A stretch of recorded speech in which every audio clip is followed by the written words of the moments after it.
mau tanya, aku nggak tanya sama sekali nih. Untuk materi pertama, silakan memaparkan jawabnya.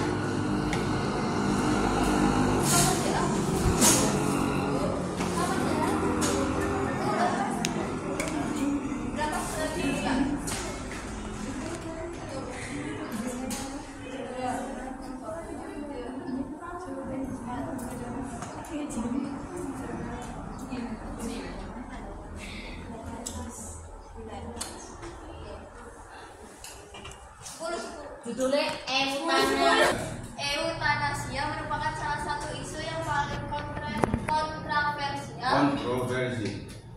Pertanyaan dalam tentang dunia medis iya. dan secara etimologis kata eutanasia berasal dari bahasa Yunani eu yang berarti baik dan thanatos yang berarti kematian. Konsep ini merujuk pada tindakan mengakhiri kehidupan seseorang secara sengaja untuk mengurangi penderitaan yang tidak tertahankan.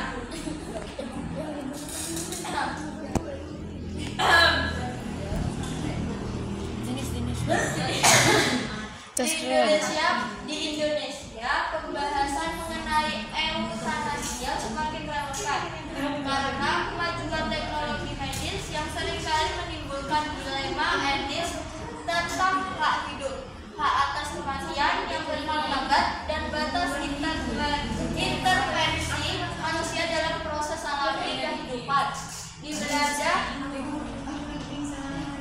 Di Belanda, negara yang melegalkan eutanasia sejak 2002, laporan dari Regional Euthanasia Review Committees menyebutkan bahwa 4,5% dari total kematian pada tahun 2020 adalah hasil dari eutanasia. Banyak pertanyaan. Pengertian eutanasia sendiri berasal dari kata Yunani eutanasia. Aku tanya wis mana? Eu baik tanpa Ini wis aku. penderitaan, sedangkan thanatos mati.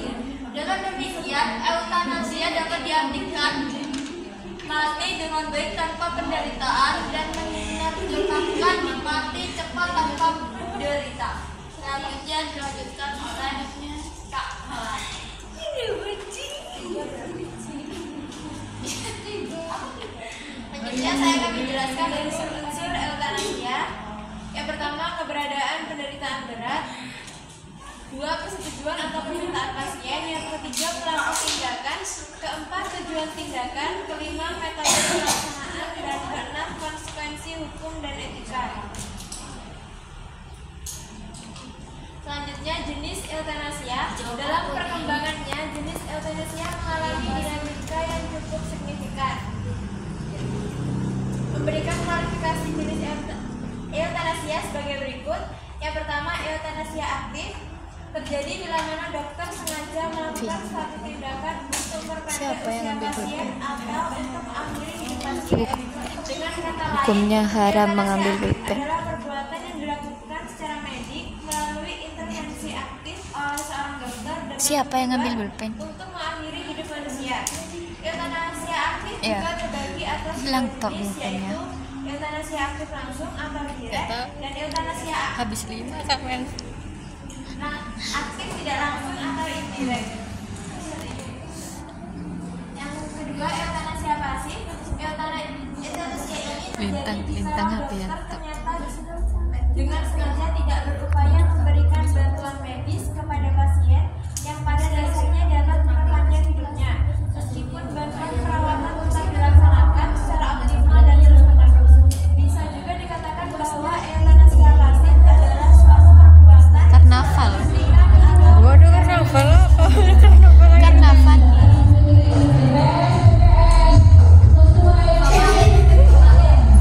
Jeda sih. Karnaval.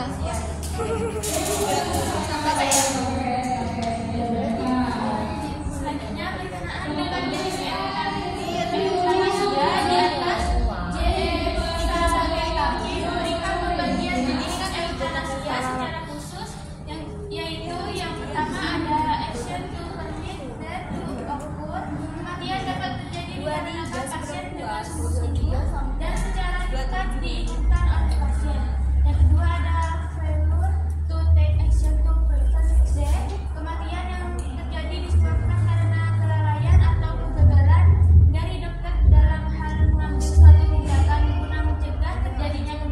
pengumuman libur pilkada. positif action to Tuesday bahwa Hari Rabu toh ya. merupakan tindakan positif dari dokter untuk dalam hal Ini jawab ya. pasien tersebut. Waalaikumsalam. Selanjutnya metode eutanasia yang pertama ada Kayak itu deh. eutanasia aktif, yaitu ada metode obat-obatan dan suntikan lethal injection. Yang kedua ada eutanasia pasif, ada menghentikan alat medis dan menghentikan perawatan. Yang ketiga ada eutanasia dengan bantuan dokter atau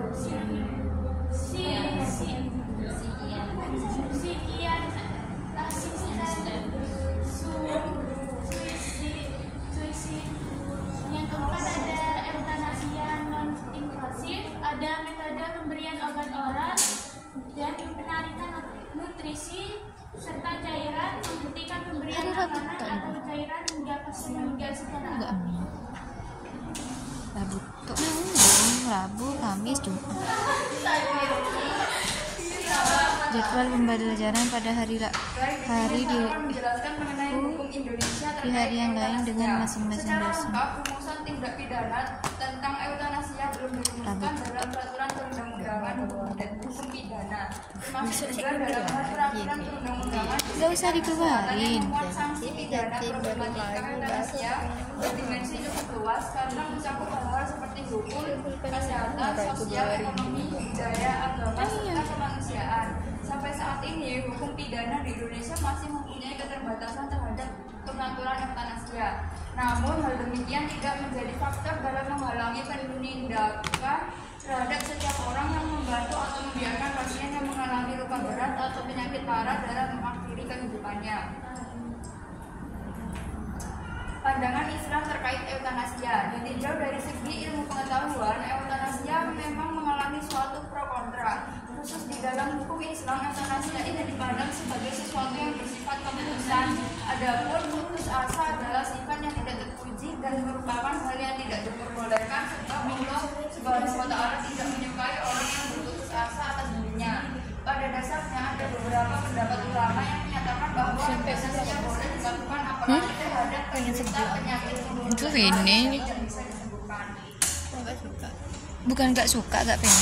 Simpulannya adalah eutanasia adalah tindakan yang disengaja untuk mengakhiri kehidupan seseorang. Biasa aja. Umumnya atas dasar belas kasih dengan tujuan utama mengurangi penderitaan pasien akibat penyakit kronis atau terminal yang tak dapat disembuhkan. Baik, untuk sesi pertanyaan ada dua pertanyaan. Yang ditanya Di WA aku. Di WA. Kalau saya bertanya berarti gini ya. Ya, silakan mau tanya. Saya ingin bertanya bagaimana eutanasia mempengaruhi prinsip etika. Eutanasia. Eutanasia mempengaruhi prinsip etika dalam profesi medis seperti sumpah Hipokrates. dalam Profesi medis. Pak kirim sama pertanyaannya juga. Perkenalkan, nama saya Ayu Puspitasari. Saya ingin bertanya, apakah tindakan eutanasia dapat dibenarkan secara moral dalam kondisi tertentu?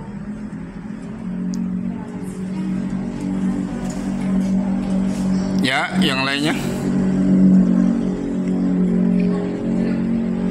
Dua pertanyaan aja.